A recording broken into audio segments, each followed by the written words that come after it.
Los historiadores que han participado en nuestro diccionario biográfico español, que a principios del mes que viene lo lanzamos ya online y que lo lanzamos con 50.000 biografías, de las cuales ha hecho varias José María, con otros 5.000 historiadores que han hecho las biografías y las 500 instituciones que han participado.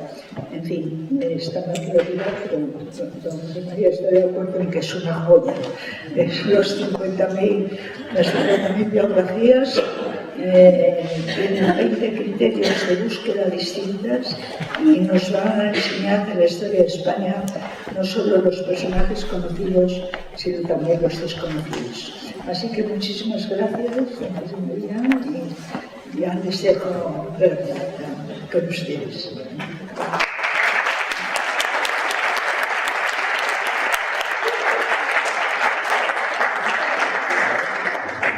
Buenas tardes.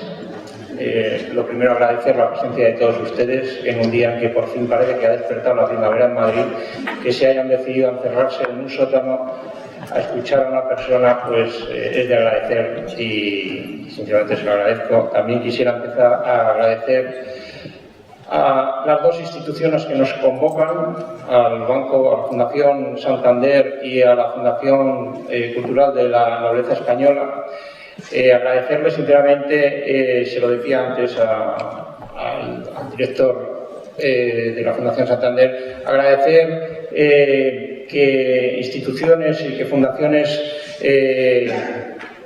trabajen y se empeñen en mantener ciclos como este, que para las personas que investigamos, que publicamos, que escribimos sobre historia, son fundamentales porque nos permiten también algo fundamental y es divulgar. Así que muchísimas gracias a los organizadores, también al Ayuntamiento de Madrid por acogernos en este espacio tan bonito, en este auditorio tan coqueto. Y agradecer a doña Carmen Iglesias la confianza por que ella es la directora de este ciclo y por la amabilidad de presentarme, y también agradecerle cariñosamente a Carmen Sanz, porque me consta que fue quien me propuso y quien me llamó para estar hoy aquí, así que muchísimas gracias a las dos Cármenes. Yo hoy quería hacer una introducción general y después, como en 8 apartados, hacer una cata de lo que fue la presencia española y la presencia femenina en las Indias. No solo la presencia de las españolas que van allí, sino también de las nativas, de las que estaban allí. ¿Cuáles fueron los roles que jugaron? ¿Cuál fue el papel y las funciones que desempeñaron las mujeres? Me gustaría empezar con una cita. Que está aquí la directora de la academia, con la cita de un académico, con su permiso, empezaré con él. Registrando los estudios del Nuevo Mundo, que por recuerdo de la obra de su descubrimiento y civilización nos quedan, he podido observar respecto a la mujer que viajera, expedicionaria, indiferente a las contingencias de lo desconocido, no ha sido considerada la española, que yo sepa, con ser tantas las referencias y demostraciones de su presencia por todas partes en la época de las grandes aventuras del siglo XVI, durante la cual difícilmente se acometería jornada militar, empresa larga o corta, llana o peligrosa, a que ella no acudiera, a pesar de los bandos y ordenanzas prohibitivas que constituyen la mejor prueba de su ordinaria injerencia. Júzguese, ¿consiste el olvido en que el asunto no ofrezca interés bastante para una disertación? Júzguese por estos datos que entresaco del inmenso acopio de nuestras historias. Así comenzaba el ilustre marino y secretario perpetuo de la Real Academia de Historia, Cesario Fernández de Duero, el 1 de junio de 1902, su disertación La mujer española en Indias. Por ello que robo con su permiso, pues me sirve desde el inicio para concluir como don Cesario que las mujeres españolas y las nativas siempre estuvieron ahí. Aun a pesar de que por muchas décadas la extensa historiografía americanista las olvidara, salvo raras excepciones, ellas siempre estuvieron ahí. Es cierto que la presencia de las españolas fue inferior en número a la de los varones. A finales del siglo XVI, lo que se estima aproximadamente es que podía estar entre un 26 y un 28% de la población española que había migrado eran mujeres. Pero desempeñaron una actividad menos brillante y de trastienda o de intendencia, aunque no siempre. También es cierto que fue una mujer, una reina, la primera que creyó la empresa colombina y dio el imprescindible empuje para que las 3 carabelas partieran del puerto de Palos. Tampoco los cronistas han sido muy generosos a la hora de visibilizar a las mujeres, pero si se lee entre líneas o se presta atención, se descubre episodios que nos revelan que las mujeres siempre estaban allí, actuando de forma mucho más diversa que los hombres, sanando heridas, dando ánimos, ocupadas en el día a día, otorgando amor y sexo, organizando las casas, los negocios, la educación y la misericordia, convirtiendo en ciudadanos a sus hijos, padres o maridos soldados, dando luz a los criollos y a los mestizos que conformaban el verdadero Nuevo Mundo.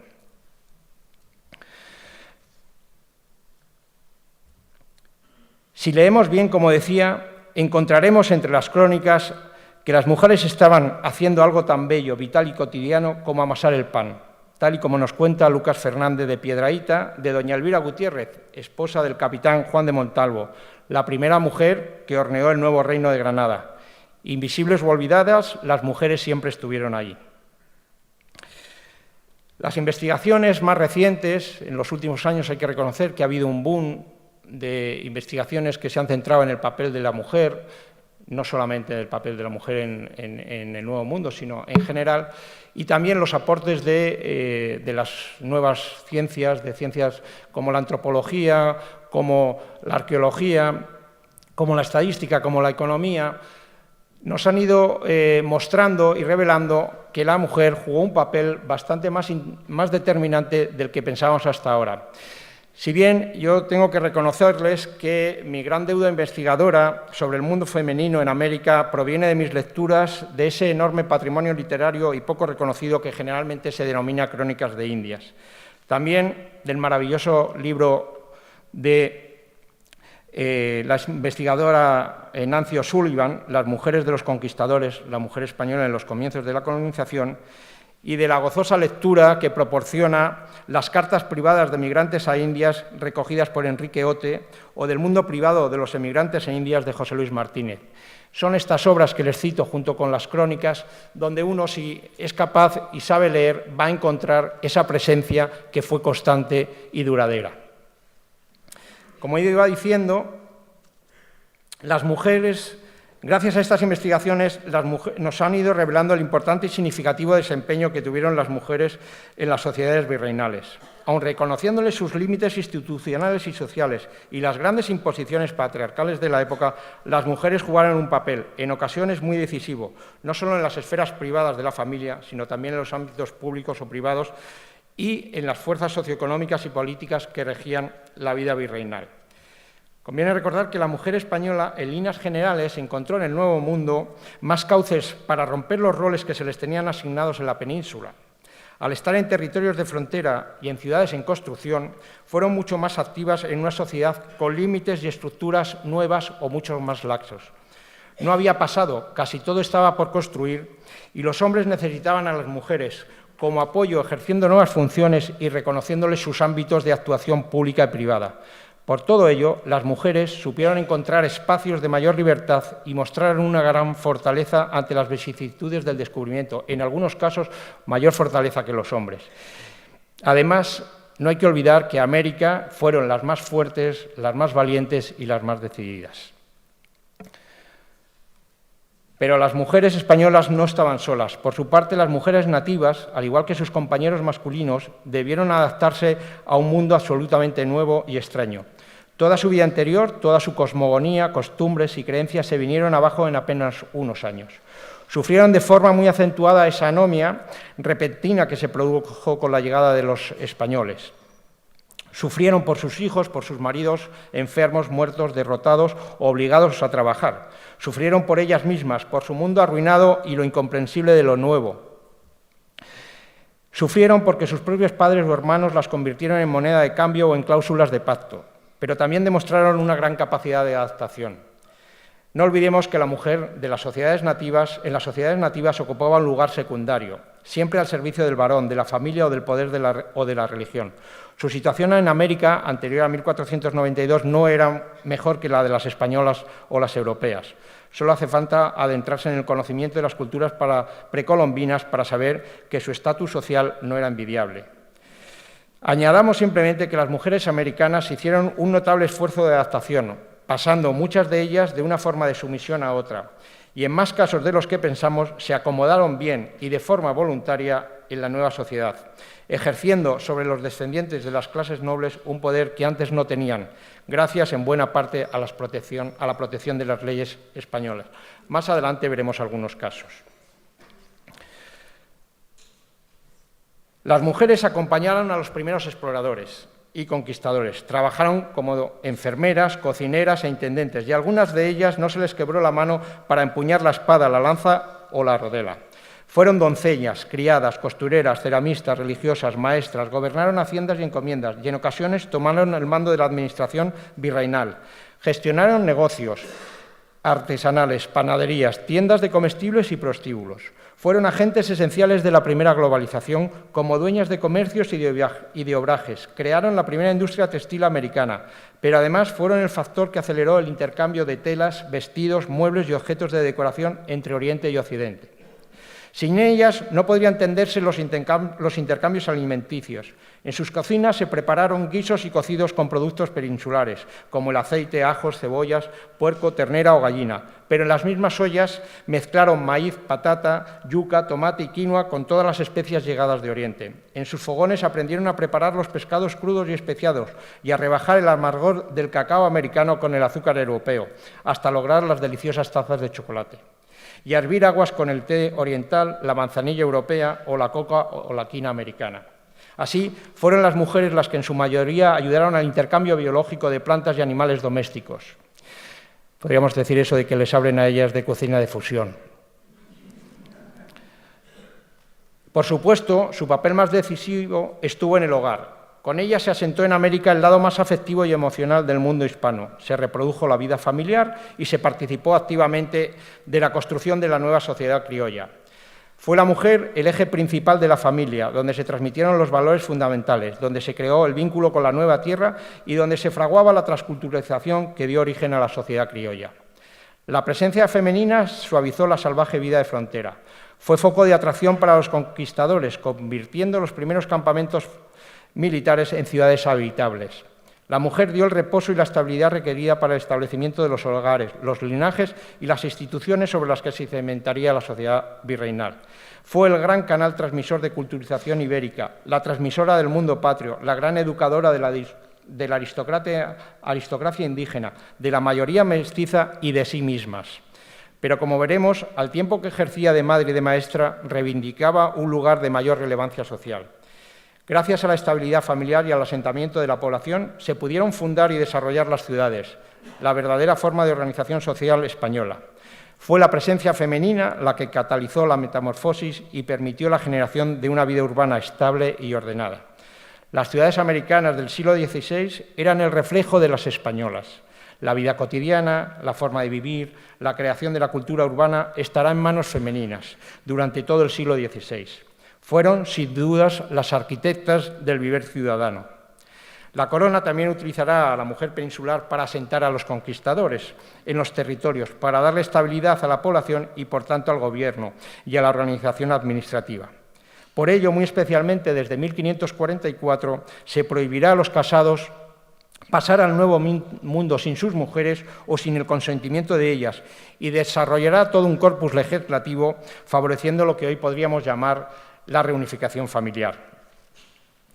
Y en esta tarea no olvidemos, en esta tarea de alumbrar el nuevo mundo híbrido, no olvidemos que al lado de la mujer española también estuvieron las mujeres nativas.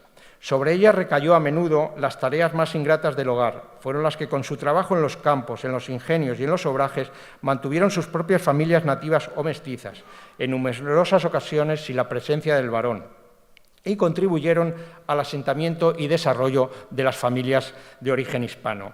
amantes, criadas, asalariadas, con frecuencia eran el innegable soporte de la familia de origen y de la empleada. Y en ellas, más que en ninguna otra parte, se gestó la hibridación, el mestizaje y el sincretismo cultural que irá definiendo la América española. En resumen, no se puede entender el mundo que nace y se desarrolla durante el siglo XVI sin el activo papel jugado por las mujeres dentro y fuera del hogar. En las siguientes páginas conoceremos un puñado de pequeñas biografías de estas mujeres que tuvieron un quehacer destacable o que quedaron olvidadas o que permanecieron como mujeres invisibles. Sus biografías son tan interesantes y admirables como las de sus compañeros varones y abarcan todo el entramado social y económico de los nuevos territorios. Comenzaremos con los inicios. Ya hemos recordado que el descubrimiento y los primeros años de asentamiento español en América estuvieron impulsados y dirigidos por una mujer. La reina Isabel de Castilla, fue quien dio el beneplácito legal y económico para el primer viaje de Colón. Inteligente y con visión de futuro, supo ver los sueños del visionario genovés y comprender las enormes implicaciones históricas que tendría para la monarquía hispánica los nuevos territorios. A ella se debe el germen organizativo y legal del complejo sistema institucional y normativo que regirá el Nuevo Mundo. Menos conocida es la intervención de Beatriz Fernández de Boadilla, marquesa de Moya, amiga íntima y confidente de la reina y que también jugó un papel importante influyendo en que la reina tomase la decisión de apoyar a Colón. La presencia femenina en América arranca ya desde el segundo viaje. En fecha tan temprana como 1493 está registrado en el índice de pasajeros de Indias, están registradas ya 4 mujeres. Una criada del almirante, 2 comerciantes y otra mujer que no se dice el nombre, pero se sospecha que podría haber alguna más. En el tercer viaje, en mayo de 1498, se documenta el embarque de 30 mujeres, iniciándose, sin lugar a dudas, la nueva vida social en las Indias. Otro hecho fundamental que se va a producir 10 años después será cuando el gobernador Nicolás Obando lleve su gran expedición colonizadora, dentro de ellas a grandes familias enteras, comenzando así el arraigo familiar de los primeros pobladores y un mayor y eficaz protagonismo femenino. En 1509, el sustituto de Obando, Diego de Colón, se hizo acompañar por su mujer, María Álvarez de Toledo y Rojas, y un extenso séquito de asistentes y criadas, así como de nuevas familias, y mujeres de colonos que habían quedado en la península. La vida social de los españoles cobraba una nueva dimensión con el establecimiento de la primera pequeña corte virreinal y se intensificaba la vida familiar. Nos detendremos un poco en esta mujer, en María Álvarez de Toledo. María de Toledo, o María Álvarez de Toledo, era hija de don Hernando de Toledo, sobrina nieta del rey Fernando II de Aragón y del duque de Alba. Por tanto, pertenecía a la más alta nobleza española. Esposa de Diego de Colón, con apenas 23 años, en 1509 decide seguir a su marido, recién nombrado gobernador de las Indias, siendo la primera dama de la alta nobleza que se embarca hacia el Nuevo Mundo. El ejemplarizante gesto de María decidió a otras esposas nobles de altos funcionarios de la corona y de mandos militares, que por primera vez acompañaron a sus maridos en la aventura de cruzar el océano. Asimismo, estas nobles mujeres llevaban consigo un importante séquito de damas de honor, criadas y doncellas que apostaban por un futuro lejos de España. Aquí pueden apreciar el palacio virreinal que manda construir Diego de Colón y que en torno a él se va a ir construyendo esta pequeña vida social, digo pequeña en principio, en torno al palacio en la isla de La Española. El arribo de tan importante grupo permitió asentar lo que hasta entonces habían sido atisbos de vida familiar y social. Los campamentos militares y pequeños fuertes iniciaron su transformación en hogares. María de Toledo tuvo un papel pionero y estimulante para las mujeres que no quedó en su mera presencia de virreina consorte. Promovió la construcción de hospitales, escuelas para niñas mestizas inactivas, así como telares y casas de costura para que las hijas ilegítimas de los conquistadores aprendieran un oficio. Durante la ausencia de su esposo, entre 1515 y 1519, asumió el cargo de la gobernación y actuó como virreina, con valentía, enfrentándose a los encomenderos por su trato salvaje hacia los nativos y los defendió siempre como iguales, como miembros iguales que el resto de la corona española. En 1525 quedó viuda y con 7 hijos, 5 de ellos menores de edad. Su activo papel como empresaria lo constatan los diversos ingenios azucareros que levantó junto a su marido y que ella misma dirigía. Cuando comprobó que los nativos faltaban, que había un descenso importante, pensó que la solución podía ser traer esclavos africanos, algo que dentro del contexto se puede entender perfectamente y que incluso un personaje como Bartolomé de las Casas también tuvo idea semejante. No se arredró frente a la corona y en 1530 regresó a España para pleitear por sus derechos, por los derechos de su marido que le correspondían a ella y a toda la familia de Colón. Con 60 años, en julio de 1544, se embarcó por última vez hacia la Española con los restos de su marido y de su suegro, don Cristóbal Colón. Murió el 11 de mayo de 1549 y fue enterrada en Santo Domingo. Otro personaje que me gustaría destacar es el de Isabel Pedrarias de Boadilla, hija de Isabel de Boadilla Peñalosa y del gobernador Pedrarias Dávila. Isabel, en 1537, se casó con el famoso conquistador Hernando de Soto, que ya había participado en las campañas de la conquista de Nicaragua, de Perú y de Panamá. Hernando logró que un año después de su boda se le otorgase la gobernación de Cuba y la licencia para explorar la Florida.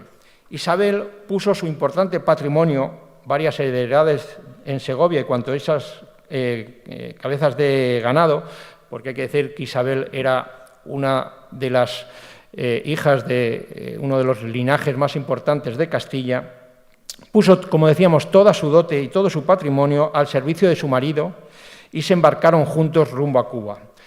Por cierto, sería interesante y un estudio por hacer cuántas exploraciones y conquistas se hicieron gracias a las dotes de las mujeres de los conquistadores. Al poco de asentarse en la isla, Hernando partió a la exploración de la Florida, quedando ella al frente de la gobernación. De todos es sabido que la expedición de Hernando de Soto fracasó, pero durante 3 años Isabel estuvo enviando barcos de rescate y apoyo a la Florida, al tiempo que se ocupaba de la administración de Cuba. Cuando finalmente se supo que Hernando había fallecido, en 1543 ella decidió regresar a la península. Aquí tenemos una imagen de la giraldilla que corona la torre del campanario del castillo de la Real Fuerza de La Habana y que está inspirada en la imagen de Isabel. El escultor Jerónimo Martín Pinzón, un escultor cubano, recordó que donde hoy se levanta la torre del campanario del Castillo de la Fuerza, justo debajo estaban las estancias de la gobernadora y que pasaba muchas horas, muchas de sus tardes, oteando el horizonte marítimo en espera de un barco que le trajese noticias de su marido. Bueno, en recuerdo de esa mujer que miraba ese horizonte marítimo, Jerónimo Martín levantó esta estatua y está colocada y hoy se puede apreciar en el campanario del Castillo de la Fuerza de Cuba. También pertenecía a la alta nobleza Mencía Calderón de Sanabria, extremeña de Medellín, de vida tan apasionada y compleja que ha merecido la atención de escritores y guionistas. Seguramente algunos de ustedes conocerán la serie de televisión El corazón del océano, que estaba basado en la vida de doña Mencía. No me detendré mucho, pero sí me gustaría resaltar que su espíritu decidido y emprendedor rompió moldes, y a pesar de que su marido, recién nombrado adelantado del Río de la Plata, murió durante los preparativos del viaje, ella decidió continuar. Con parte de la flota que ya estaba alistada, partió en 1549 hacia su destino, acompañada por sus 3 hijas y unas 80 mujeres, todas ellas doncellas para poblar, según la pretensión de la corona, preocupada por el alto número de mestizos que nacían en la gobernación sureña y la presencia rampante de colonos portugueses. La misión de estas mujeres era casarse con los españoles que habitaban en el Plata y asentarlos como colonos. Sin embargo, la expedición sufrió diversos avatares. Las circunstancias mostraron que el comportamiento de esta mujer iba mucho más allá que el predeterminado de su rol femenino.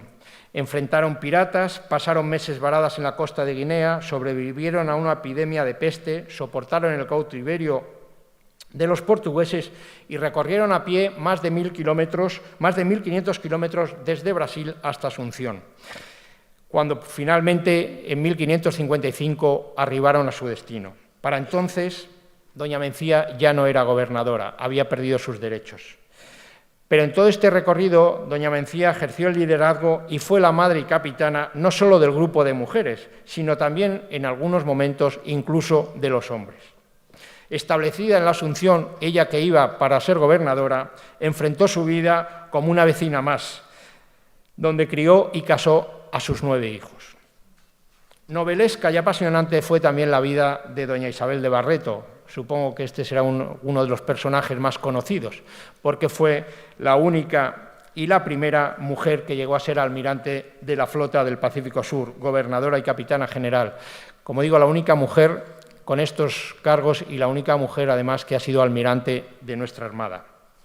Nacida en alguna aldea de Galicia, era dama de compañía de Teresa de Castro, esposa del virrey Hurtado de Mendoza. Mujer de gran ambición, supo para sacar partido a su inteligencia y a su belleza, casándose con Álvaro de Mendaña de Neira, almirante de la flota del Pacífico Sur, adelantado, gobernador y capitán general de las Islas Salomón. Lo que hizo doña Isabel fue lo mismo que hicieron otras muchas. Puso su dote, se la entregó a su marido y decidió ir con él para disfrutar de la gobernación de las Islas Salomón, unas islas que se suponían paradisíacas. Bien, lo que se encontró fue una navegación terrible. Durante 4 meses los barcos estuvieron buscando infructuosamente las Islas Salomón. En noviembre de 1595, en algún lugar del océano, murió su marido. Aquí pueden ver el recorrido en rojo que hace su marido cuando descubre la Salomón y en azul el recorrido que van a hacer posteriormente. Bueno, pues a mitad de recorrido en la isla se sospecha que antes de llegar a la isla de Santa Cruz murió su marido. Y ella, Isabel, asumió todos los cargos del almirante. Isabel ejerció un liderazgo férreo, se enfrentó al piloto de la expedición, Pedro Fernández de Quirós, e impuso su criterio de no abandonar a las 2 naves que estaban en peor estado. Con buena lógica, racionó la comida y el agua y agrupó en una sola nave a los enfermos para que no contagiasen al resto. Al final, su claro y convencido liderazgo permitió salvar su nave y tras 6 meses de vagar por el océano llegaron a Manila y desde allí lograron regresar a México. Isabel no estaba dispuesta a renunciar a nada y sin haber cumplido 1 año de luto contrajo matrimonio con Fernández de Castro, comandante de la ruta marítima Acapulco-Manila, quien encajaba perfectamente en los planes de la almiranta para ir a ejercer la gobernación en las Islas Salomón.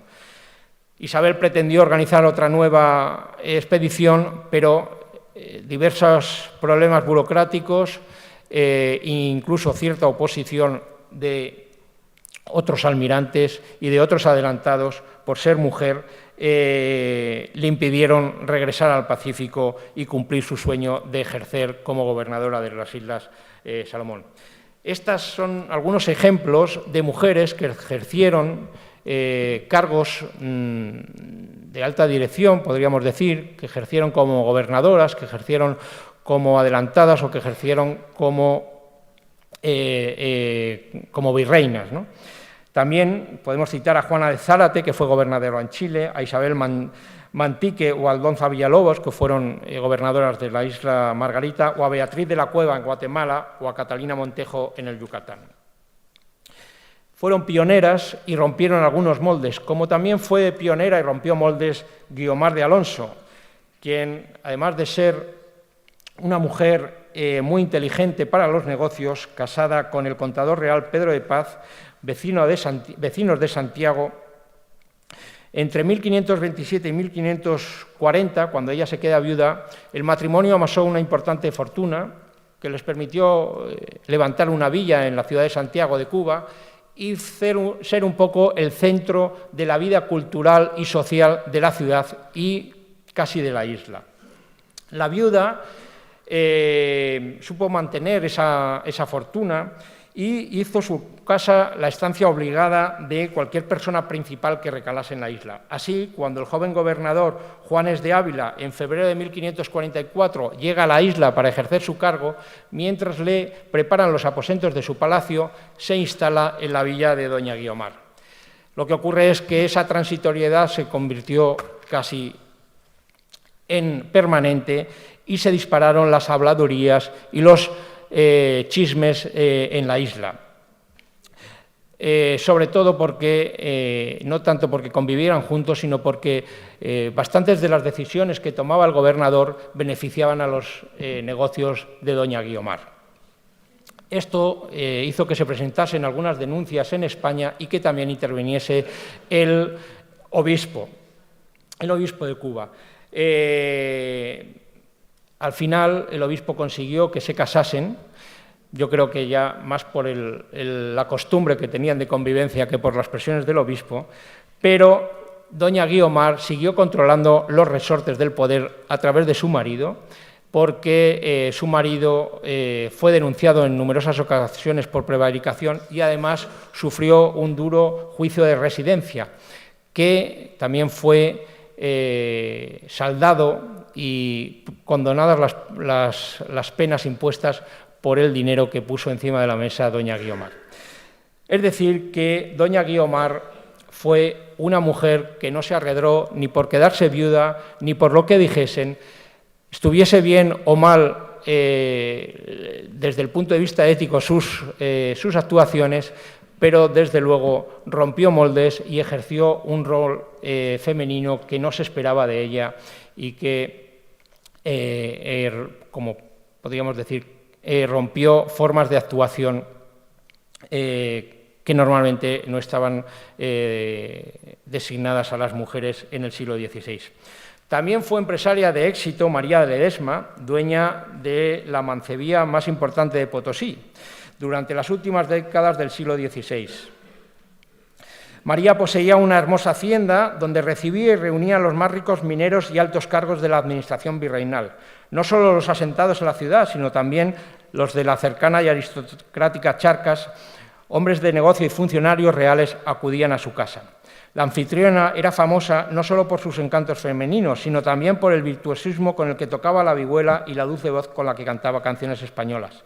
Las veladas en su casa eran largas cenas con productos llegados de la península, donde ella y sus compañeras lucían la última moda europea y se bailaba y danzaba hasta el amanecer. Los hombres acudían allí, además de por el sexo evidente, para mitigar cierta nostalgia de España. Bueno, María de Ledesma es otro caso de empresaria de éxito en América. Hablemos también de las mujeres que estuvieron en la conquista y en la exploración, aquellas que iban acompañando a los expedicionarios, aquellas que estaban, por así decirlo, en primera línea. Hubo en todas las expediciones, prácticamente en todas las expediciones de exploración o conquista había mujeres, incluso en aquellas que terminaron de forma más trágica, como las de Hernando de Soto en la Florida, las de Orellana o Pedro de Ursúa en el Amazonas, la de Garmiento de Gamboa en el Estrecho de Magallanes, en los barcos que estuvieron explorando el Atlántico Norte con Vázquez de Ayllón o aquellas interminables travesías por el Pacífico. Ya hemos visto la de Álvaro de Mendaña, pero también con las de Álvaro de Saavedra, Villalobos o Vizcaíno, también en esas expediciones había mujeres. En la conquista de México, la mayor parte de las mujeres acuden con las tropas de Pánfilo de Narváez, cuando en 1521 va a intentar detener a Cortés. las mujeres se unen, un grupo numeroso, se unen a esa hueste, que son las mujeres de los soldados que han ido con Cortés y que prácticamente han pasado 2 años o 2 años y pico y muchas de ellas no han tenido noticias. Bueno, pues esas mujeres se unen a la hueste de Pánfilo de Narváez porque quieren reunirse con sus maridos o saber de sus maridos. Entre estas mujeres, destacado, por ejemplo, la sevillana María de Farfán. María de Farfán, con una biografía muy atractiva que no tenemos tiempo para hablar, fue una mujer que los cronistas recogen como tanto Díaz del Castillo como Muñoz Camargo nos dicen que se comportó como un conquistador más, peleando contra los aztecas como los hombres. Sabía manejar la espada, la rodela y la lanza, lo mismo a pie que a caballo. Estuvo en la retirada de la Noche Triste y en la batalla de Otumba, donde protagonizó un épico episodio arremetiendo a caballo contra los batallones nativos. Por esas acciones tan valerosas se le permitió ir a caballo, montada a horcajadas, derecho que se otorgaba a muy pocas mujeres. Tras la conquista vivió en Toluca, donde tenía una gran encomienda. En el fragmento que pueden ver ustedes aquí del lienzo de Tlaxcala se aparece recogida María de Estrada junto a Pedro de Alvarado sobre un caballo. Como decía, esto es un honor que no se otorgaba a todo el mundo. Beatriz Bermúdez de Velasco, también conocida como la Bermuda, tampoco dudó ponerse una espada y una rocelada en la cabeza y salir a combatir junto a sus compañeros cuando los españoles tuvieron que abandonar Tenochtitlán.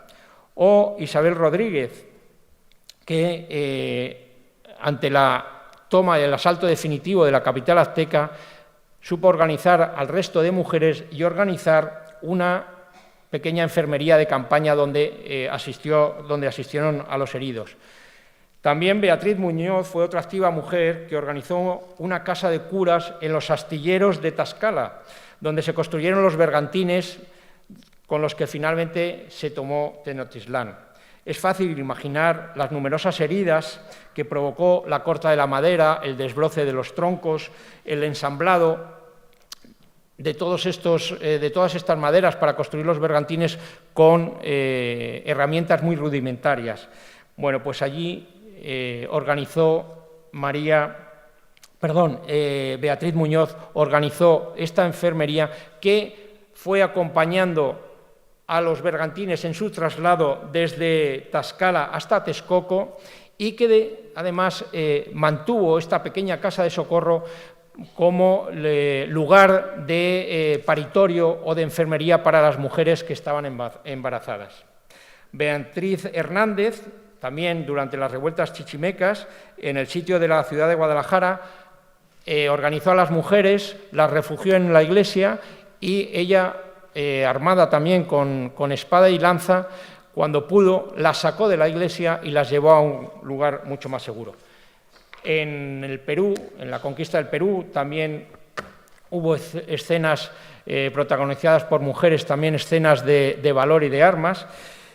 Una de las más notables y valerosas fue la de Inés Muñoz, la esposa de Martín Alcántara, el hermano uterino de Francisco Pizarro, al que acompañó cuando éste partió hacia Perú. Cuando el 26 de junio de 1541 su marido Martín y su cuñado Francisco Pizarro fueron asesinados por los almagristas, ella se enfrentó a los traidores para impedir que los cadáveres de los dos fuesen descuartizados y se llevasen arrastrados por las calles de la ciudad. Asimismo, protegió la vida de sus sobrinos y los tomó bajo su custodia hasta que pudo enviarlos a España. Fue de las pocas voces que en aquella Lima asustada de aquellos días se levantó contra los asesinos de su marido y del gobernador Francisco Pizarro, exigiendo justicia. Cuando las cosas se sosegaron, Inés disfrutó de unos cuantos años como acaudalada viuda, famosa por sus obras de beneficencia. Volvió a casarse con un rico limeño, uno de los hombres de confianza de Francisco Pizarro, y su tesorero, Francisco de Rivera, que le permitió extender su filantropía. La generosidad de esta mujer llegó a ser legendaria en el Perú del siglo XVI. Su tiempo y su fortuna estuvieron la mayor parte del tiempo dedicado a obras de misericordia de la Iglesia, en especial a educar a los niños huérfanos y mestizos. Incluso llegó a comprometer todas sus haciendas en la fundación y mantenimiento de la Escuela Convento de la Encarnación. También quedará para la historia por su interés en introducir en el virreinato árboles y especies vegetales. A ella se debe que su marido Antonio trajese los primeros olivos de a Perú y plantase los primeros granos de centeno y de trigo en el Perú. Durante las guerras civiles hubo otras mujeres que también destacaron porque se enfrentaron a los rebeldes, defendieron a los realistas, al bando que quería imponer las leyes que se habían dictado desde España, y se enfrentaron a los encomenderos que no querían que se aplicasen las leyes de 1544. Entre ellas está Inés Bravo de Laguna o María Calderón, que se enfrentó directamente a Francisco de Carvajal, uno de los capitanes rebeldes, denominado o conocido como el demonio de los Andes, un personaje cruel que estuvo al lado de los rebeldes, como digo. María Calderón organizó un grupo de resistencia, salvó la vida en primera instancia por su condición femenina cuando fue detenida, pero cuando fue liberada volvió a insistir en las denuncias contra Francisco Carvajal, denuncias públicas que finalmente colmaron la paciencia del demonio de los ángeles y le costó la vida. Fue ajusticiada delante de su hijo de 2 años y colgada en una ventana de la cárcel de Cuzco para que sirviese como ejemplo. Otra mujer que seguramente recordarán algunos fue Mencía Enidos, una cacereña que quedó inmortalizada por Alonso de Ercilla en la Araucana por un arrebato de valentía cuando, estando enferma en la ciudad chilena de Concepción, se levantó de la cama y, espada en mano, exhortó al gobernador Francisco Villagrán a que no huyera y enfrentase a los mapuches que le iban persiguiendo. Además de su valor momentáneo e inútil, pues los españoles debieron abandonar la ciudad, me gustaría destacar que esta noble extremeña, llamada a tener una vida tranquila con un casamiento que le permitiera mantener su nombre, optó por la aventura americana y se embarcó hacia Perú, acompañando a su hermano Gonzalo. Situados en el bando rebelde en las guerras civiles peruanas, tuvo que partir para Chile evitando el deshonor. Como hemos visto, vivió muy cerca de las guerras mapuches y sobrevivió al cerco y destrucción de Concepción. Tuvo una larga vida, murió con 83 años, eso en el siglo XVI es de una longevidad tremenda. Pero además, esta longevidad le permitió tener 2 maridos, el segundo de ellos 10 años más joven, cosa también que era una gran novedad para la época. Y legendaria fue también la acción de Lorenza de Zárate, esposa del capitán Francisco González de Andía y matrona de una larga saga chilena en la que dejó 7 hijos. Siendo ya viuda e impedida, se trasladó a Panamá con la lejana voluntad de volver a España. Estando en 1595 en Panamá, se tiene noticia de que el pirata Drake va a asaltar la ciudad. Los soldados y el gobernador abandonan la ciudad para ir a enfrentar al pirata Drake y dejan la ciudad desguarnecida.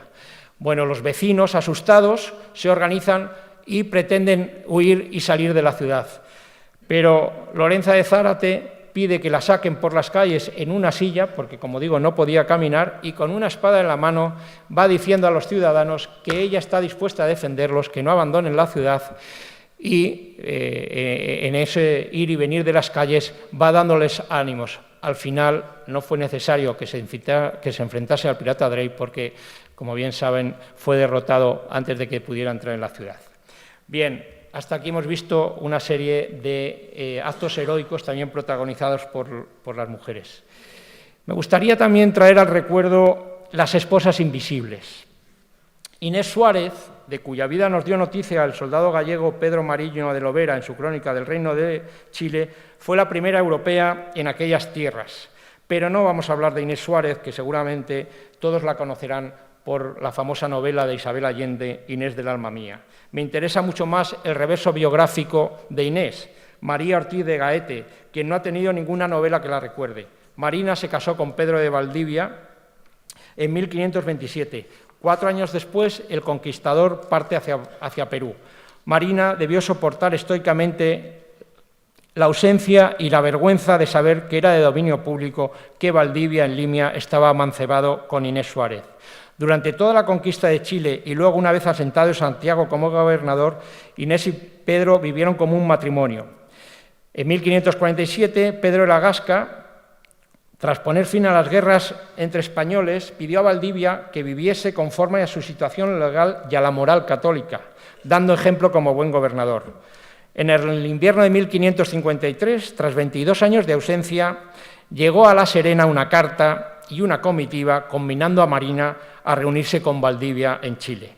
Ilusionada con su nueva vida, Marina viajó cargada de muebles, ropas y objetos, así como un amplio séquito de familiares, soñando con establecerse en Santiago como gobernadora y poder reanudar su vida matrimonial.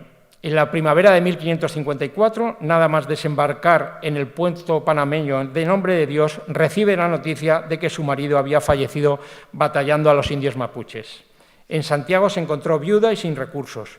La fortuna de su marido quedó embargada y ella apenas le correspondió una pequeña encomienda. Recogida en Santiago, llevó una vida solitaria, litigando contra la corona para que se le permutase la encomienda por tierras e indios. Y además, en su soledad, tuvo que soportar ver cómo la que fuera amante de su marido, Inés Suárez, se casó con Rodrigo de Quiroga, gobernador de Chile, y ejercía como gobernadora. Marina murió anciana en Santiago el 12 de abril de 1592. Encerrada en una jaula de oro, también vivió la segunda esposa de Hernán Cortés, Juana Ramírez de Arellano y Zúñiga, quien sin haber cumplido 18 años se casó con el conquistador cuando el conquistador ya tenía 44 años. En 1529 se instaló la pareja en el Palacio de Cuernavacas, un palacio que estaba construyendo en aquel momento Hernán Cortés en México, pero en el que Hernán Cortés apenas aparecía. Cuando aparecía era para hacerle un hijo y para además acostarse con el resto de las mujeres que podía aparecer por el palacio, y la dejó prácticamente sola. Los 2 primeros hijos de Juana murieron. Finalmente, en 1533, nació el deseado primogénito, a quien siguió María, Catalina y Juana. En 1539, con 28 años, vio partir a su marido. Si en este tiempo Cortés se dedicó a sus aventuras marítimas por el Pacífico, en 1539 decidió venir a España a pedirle al rey, entre otras cosas, una embajada para ir a Japón, lo que el emperador no le concedió, pero dejó allí a su mujer sola. Jamás volvió Cortés a México y en 1547 doña Juana quedó viuda, pero ella no regresaría a la península hasta 1560. Casos similares podríamos contar como el de Ana de Ayala, que siendo una adolescente se casó con Francisco de Orellana y le siguió en su loca aventura por el Amazonas. Ana de Ayala le sobrevivió, fue mucho más fuerte que su marido, le sobrevivió y finalmente se instaló en Panamá y se casó también con uno de los 45 supervivientes de aquella loca expedición. O Beatriz de la Cueva, la segunda esposa de Pedro Alvarado, que también vio cómo se quedaba viuda, era nombrada gobernadora, pero la muerte de su marido prácticamente la enloqueció y lo único que hacía era pedir a la Providencia que se la llevara con él. La Providencia le escuchó y a las pocas semanas de enterrar a su marido, unas grandes tormentas y la erupción del volcán del Agua en Nicaragua arrasó con el palacio donde estaba ella y murió junto a otras 1.300 personas que fallecieron en esos días de terremoto, tormenta y erupción volcánica. O, por ejemplo, me gustaría dejar constancia de otra mujer de la que prácticamente no habrán oído hablar, Francisca de Iniestrosa, que fue una de las pocas que acompañaron a sus maridos en la expedición de Hernando de Soto a la Florida, a la que antes hemos hecho también referencia. La desventurada Francisca encontró la muerte luchando contra los indios, al igual que sus compañeros, pero estando embarazada de varios meses. Estas mujeres, como tantas otras, muestran también esa cara femenina, sufriente, la que no está en los relatos. Son las historias de ausencia, desgracia y soledad, son el lado olvidado, ese que confronta la imagen de éxito y fortuna de hacer las Américas. La gloria, los honores y las riquezas que esperaban a los que cruzaban el Atlántico se topaban muchas veces con esta realidad gris y dura. Frente al mito de la riqueza inagotable que acompañó a los españoles que cruzaban el océano, estaba la verdad que la mayoría de hombres y mujeres salieron adelante gracias a su trabajo y esfuerzo. Y muchos de ellos quedaron en el camino, como la familia de Pedro Guzmán, un hábil ballestero que tras la conquista de México obtuvo una pequeña encomienda, donde formó un hogar con la valenciana Francisca Valterra. Tuvieron 2 hijas, pero como la tierra no daba para mucho, Pedro se enroló en nuevas expediciones junto a Alvarado que le llevaron hasta Lima.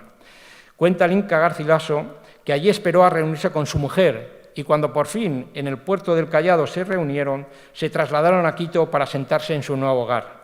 Durante el camino, una formidable tormenta los sorprendió al atravesar los Andes. Agotadas, la mujer y las hijas se sentaron sin poder dar un paso. Pedro, sin socorro alguno, simplemente las abrazó. Y escribe el Inca: aunque él podía salvarse, no quiso más que perecer con ellas. Una vida compleja y precaria fue la que vivieron también las viudas. Muchas de ellas, su única salida fue casarse y volverse a casar. La mayor parte de las mujeres de los exploradores, de los conquistadores, quedaron viudas porque muchos de ellos, la mayoría, murieron. Murieron por enfermedades, murieron por los enfrentamientos con los indios o murieron por accidentes. La única salida de estas mujeres era volverse a casar, en algunos casos hasta 3 y 4 veces. Y muchas de ellas quedaron desamparadas y el único camino que encontraron finalmente fue elevar rogativas al virrey o a la corona pidiendo que por los servicios prestados de sus maridos se les pudiera dar un sustento. En la mayor parte de los casos no lo obtuvieron. Pero frente a la indiferencia de la administración funcionó una cosa que fue la solidaridad femenina. En las llamadas casas de recogida o beaterios, mujeres adineradas, piadosas, en muchos casos viudas con recursos, acogieron en sus casas a otras mujeres empobrecidas, abandonadas o huérfanas, incluso algunas prostitutas que querían regenerarse. En estas casas les dieron cobijo, les dieron sustento y en muchas de ellas hasta una pequeña formación. Y hablando de formación, me gustaría también hablar de las primeras maestras. Desde la llegada de las familias existieron modestas iniciativas que generalmente estaban destinadas a los niños huérfanos o abandonados. Entre esas iniciativas surgieron los hogares escuelas y entre los hogares escuelas uno de los primeros fue el que regentó la extremeña Catalina Bustamante. Catalina Bustamante, que había nacido en una familia noble y que tenía una formación, fue una mujer que se preocupó por dar una formación a las hijas de aquellos caciques, de aquella nobleza aristocrática nativa que había quedado desamparada, pero no solo, también a las niñas mestizas y a las niñas huérfanas. Con el apoyo del obispo Zumárraga y con el apoyo, sobre todo, de la reina Isabel de Portugal, consiguió que esta iniciativa se pudiera expandir, apoyada también en los franciscanos, y en unas décadas hubiese casi unas 30 casas de acogida o casas hogares, casas de enseñanza para estas mujeres. Además, fue una mujer que luchó contra algo de lo que vamos a hablar posteriormente, fue contra los casamientos pactados o contra los casamientos de las nativas y de las mestizas españolas obligados por los padres o por los hermanos. A Catalina Bustamante se le unió Catalina Hernández, y, como digo, contó con el apoyo de la corona, que periódicamente le enviaba cartillas y material pedagógico. Una iniciativa semejante a la de las dos Catalinas fue la que María Vélez de Ortega desarrolló en Puebla de los Ángeles. Estas iniciativas de pequeños hogares escuelas regentados por mujeres se unieron a partir de 1540 las órdenes religiosas femeninas. Muchas de estas órdenes van a nacer en América y levantarán conventos que serán las principales instituciones de formación para las mujeres. Aunque su gran desarrollo se dará en el siglo XVII y XVIII, muy tempranamente estos conventos femeninos fueron los lugares de formación y aculturización de las élites nativas. Pero no solo. En ellos se desarrolló una cultura femenina que permitiría a las religiosas ejercer una influencia política y económica y, sobre todo, expresar talentos artísticos que no hubieran podido desarrollarse fuera. Las mujeres enclaustradas tenían un mayor acceso a la cultura en todas sus manifestaciones y, además, tiempo para dedicarlo al estudio o al perfeccionamiento de las disciplinas artísticas. Además, estas mujeres, estas religiosas, manejaban la economía de grandes haciendas, de edificios y en ocasiones administraban fortunas y legados. La vida monacal fue encauzada, muchas de ellas, hacia la expresión artística y así surgirá, especialmente en el siglo XVII, una profusa literatura conventual con figuras tan excelsas como Sor Juana Inés de la Cruz, como tenemos aquí, o Santa Rosa de Lima, o las menos conocidas como la colombiana Francisca Josefa del Castillo o las peruanas Ángela de Carranza, Juana de Jesús María o Inés de Lara. Estos conventos fueron, además, formidables agentes de la globalización. Demandaban numerosos productos de Europa y de Asia, obras de arte religiosa, muebles, telas, especias, vajillas, joyas, ornamentos y libros, y a su vez producían preciados alimentos, frutas, hortalizas, dulces, licores, plantas necesarias para la farmacopea, bordados, vestidos y artesanía diversa que se exportaba a todos los rincones del mundo. Otro capítulo es el de los mestizajes impuestos. Como hemos visto, en casos anteriores era costumbre europea y nativa la de arreglar matrimonios de conveniencia que reforzaban pactos de familia, aumentaban las haciendas y patrimonios o permitían ascensos en las clases sociales y mejorías nobiliarias. Casar a las hijas entre caciques, regalarlas como prueba de fidelidad o respeto, usarlas como moneda de cambio, ofrendas de paz o sumisión, fue práctica común en casi todo el mundo prehispánico. Si los españoles lo practicaron asiduamente tras su llegada, es porque estaba en el acervo cultural de las dos civilizaciones. Los mestizajes impuestos obedecieron a estrategias de control de la tierra y de los pueblos nativos y casi siempre se mostraron muy eficaces desde la perspectiva hispana, pero también desde las élites indígenas. La mayoría de las mujeres con las que se comerciaba eran las herederas de títulos, haciendas y pueblos de las que sus esposos o amantes se apropiaron, aplicando esta provechosa mezcla de legalidad española y tradición indígena ya señalada. Las uniones fueron útiles y fomentadas por ambas partes, pues muchos caciques obtuvieron ventajosos pactos que les permitieron insertarse en la legalidad y cultura española, al tiempo que mantener el poder de sus comunidades. Por su parte, los españoles obtuvieron territorios y control de indios. Algunos casos famosos fue el de Isabel Moctezuma, hija de Moctezuma. Cuando tenía 12 años, su padre arregló el matrimonio con su tío. La princesa quedó viuda en 1520, cuando la viruela, traída por los españoles, asoló la ciudad. Para asegurar la continuidad dinástica y fortalecer su poder, Cuauhtémoc la convirtió en su esposa nada más tomar el mando de la resistencia azteca. En 1523, tras la ejecución de su marido, la adolescente Isabel volvió a quedarse viuda, con apenas 14 años.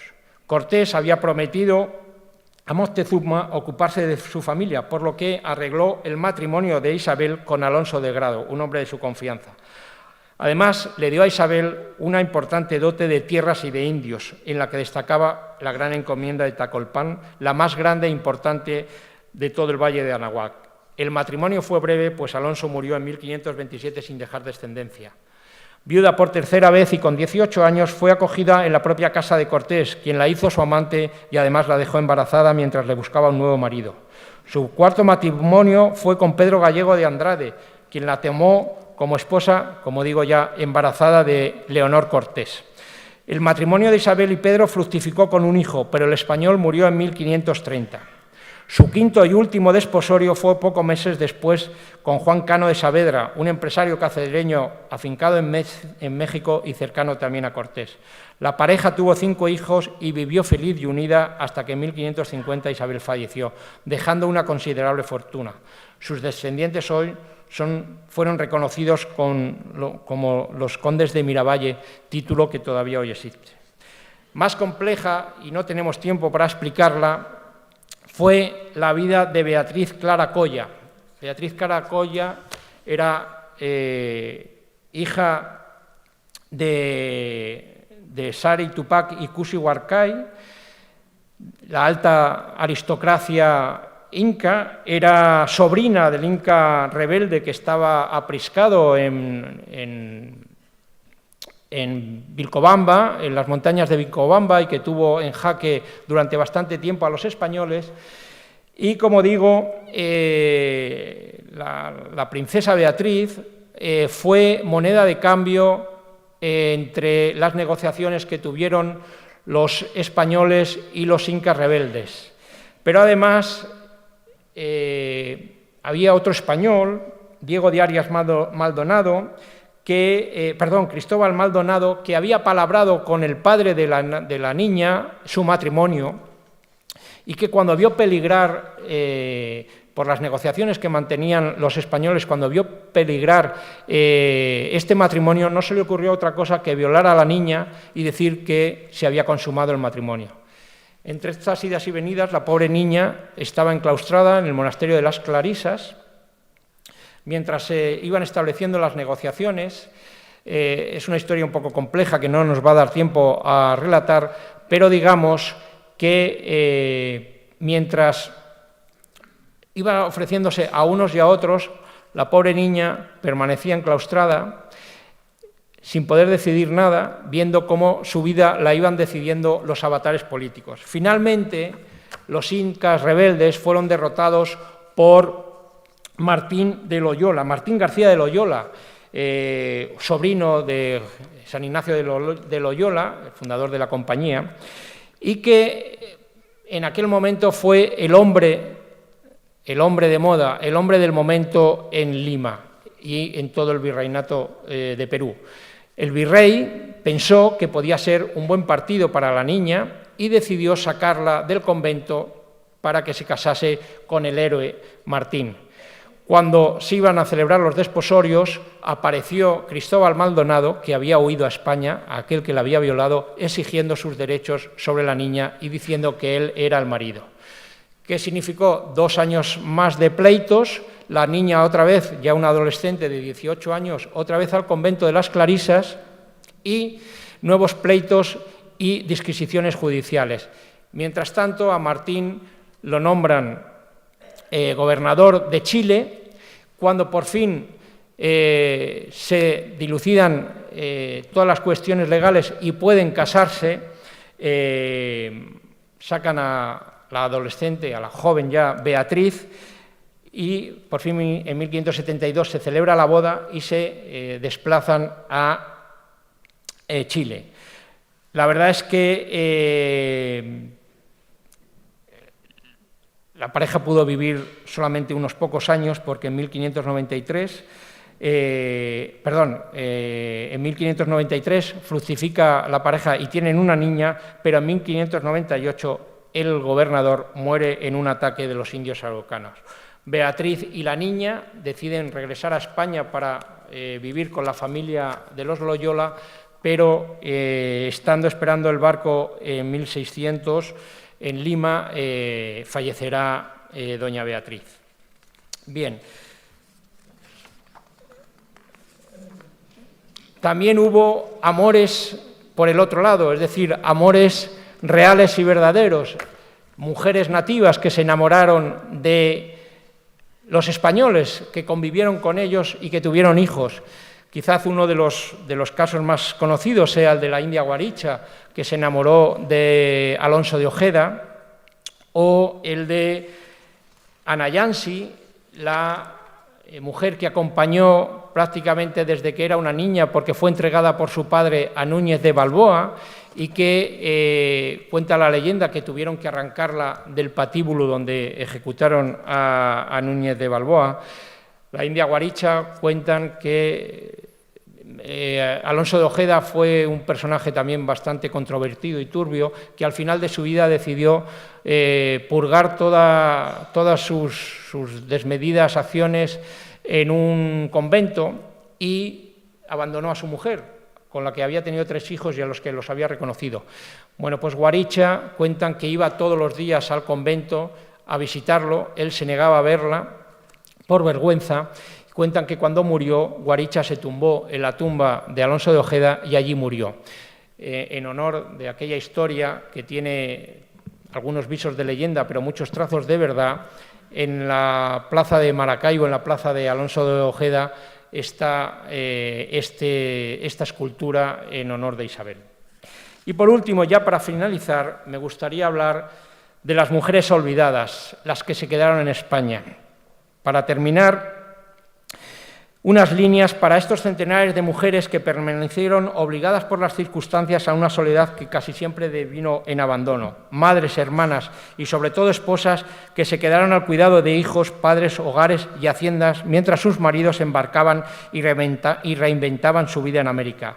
A partir de mediados del siglo XVI, las leyes obligaban a los hombres casados a embarcarse con el permiso de las mujeres, como hemos visto, pero algunos de ellos embarcaban con la promesa, según la ley, de que en 2 años tenían que reclamar a sus mujeres, pero en muchos casos no los reclamaban. Estas mujeres sacaron adelante a sus familias en ocasiones con el dinero que les enviaban, los menos los hijos o los maridos, pero en su mayor parte, viudas o olvidadas, tuvieron que afrontar su penuria con ingenio y sobre todo con trabajo. Hemos tomado algunos ejemplos de un maravilloso libro que les recomiendo, que se llama El hilo que une, de las investigadoras extremeñas Rocío Sánchez e Isabel Testón, de estas mujeres que, como digo, generalmente se quedaban en Huelva, en Sanlúcar o en Sevilla, esperando esas noticias, esperando esa carta que casi nunca llegaba. Por ejemplo, de esas cartas que ellas escribían a sus maridos y que han recuperado las 2 investigadoras que he citado, Isabel y Rocío, encontramos la de Estefanía Bernal, que se quedó al cuidado de 3 hijas y 3 hijos cuando su marido Manuel Luis se embarca. A pesar de la promesa del esposo de que enviará noticias y recursos tras 5 años de silencio, Estefanía le escribió una dura carta recriminándole su actitud y contándole que al no saber nada de su hijo mayor, Antón se embarcó también hacia América, pero se ahogó al naufragar la fragata Santiago en la que viajaba. Meses antes, en 1597, su segundo hijo, Cristóbal, también partió hacia las Indias y desde entonces tampoco tiene ninguna noticia de él. María Gómez despidió a su marido, Juan Escuredo, en 1548, embarcado hacia Nueva España. María tenía 19 años y estaba recién parida de su segundo hijo. Después de 18 años y sabiendo que su marido todavía vivía, le escribe para decirle que su hijo mayor, que tiene ya 20 años, desea ir a las Indias a conocerle y que el niño recién nacido, cuando su embarque, murió a los 4 años. Catalina Rodríguez redactó una enternecedora carta en 1595 dirigida a Alonso Guerra Mendoza, su marido, de quien tenía noticias indirectas. En un angustioso párrafo le cuenta que se trasladó a Sevilla esperando que la mandara a llamar, que llevaba allí muchos años solas y sin recursos y sin padres que la acojan. Más adelante le dice que ella sabe que él vive y que se amancebó y luego abandonó a su mujer y que tiene hijos y que le pide que regrese, que se traiga a sus hijos y que ella los cuidará y querrá como si los hubiera parido. Estos son solamente 3 ejemplos de otros muchos. Habría que recordar que no todas las casadas desearon reunirse con sus maridos. Algunas por el temor a lo desconocido y a lo incierto de un viaje oceánico. Es cierto que si se ve y se lee en esas cartas, hay muchas que expresan ese miedo a cruzar y a embarcarse y a pasar 3 meses o 2 meses y medio o 4 meses o lo que la fortuna quisiese en los barcos. Pero otras, porque no estaban dispuestas a renunciar a una libertad adquirida, lejos de un hombre al que no amaban o que les acotaba su vida. Mujeres que prefirieron la soledad y la lejanía del marido para reinventarse, decidir por sí mismas o simplemente disfrutar de la parcela de libertad que la ausencia del varón les otorgaba. Finalizaba su conferencia doña Carmen Sanz la semana pasada haciendo mención a una modernidad española que tanto nos han negado dentro y fuera de nuestro país. Pues bien, me gustaría concluir asegurándoles que durante el siglo XVI pocos actos podían ser más modernos, innovadores, arriesgados y emprendedores que ser mujer, cruzar el océano y emprender una nueva vida. Las españolas lo hicieron. Muchísimas gracias.